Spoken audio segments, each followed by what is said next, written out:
रत्ना, बहुत एक्टर्स और एक्ट्रेसेस का ये कहना होता है कि एक्टिंग हमारे खून में।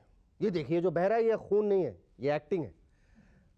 पता नहीं ये थ्योरी कहाँ तक सही है, लेकिन तुम्हें देखकर ये यकीन हो गया है कि एक्टिंग खून में ही बसती है, क्योंकि तुम्हारे परिवार में तीनों, तुम्हारी माँ, तुम्हारी बहन सुप्रिया और तुम तीनों बहुत अच्छी एक्ट्रेसेस हैं। That's right. In fact, I grew up backstage. मुझे ऐसा कई बार लगता है कि मुझे थिएटर्स के फ्रंट इतनी क्लियरली याद नहीं है, ऑडिटोरियम्स याद नहीं है, बट बैकस्टेज मेकअप रूम बहुत क्लियरली याद है। मेरा सारा बचपन शायद बैकस्टेज ही गुजरा है। तुम्हें ऐसा लगता है कि you have inherited this talent, or is it because the atmosphere was already very conducive to becoming an actress? Yes, I think atmosphere ज़्यादातर। Inheritance का पता नहीं, I hope I have inherited some of Ma's abilities, but atmosphere का बहुत फर्क पड़ा है। अच्छा। No doubt.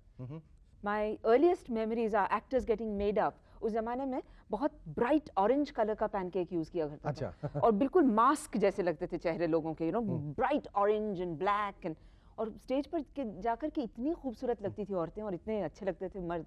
मुझे बहुत ताज्जुब होता था। आई थिंक वो मिस्ट्री कि ये कहाँ ट्रांसफॉर्मेशन कैसे होता है। You always wanted to do that. I wanted to be that. Ratna, what was life at the National School of Drama like? Oh, fantastic.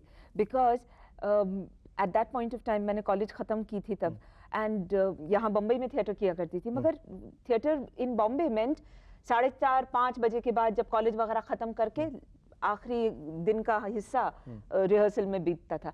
वहाँ तो सुबह से शाम तक, सुबह 7 बजे से रात को 10 बजे तक आपको एक्टिंग क्लासेस हो रही हैं, फाइट्स सिखाई जा रही हैं, dance, music. It was fantastic. That was just wonderful. You feel that it should never end. You should go on and live your life out. I wish that was possible.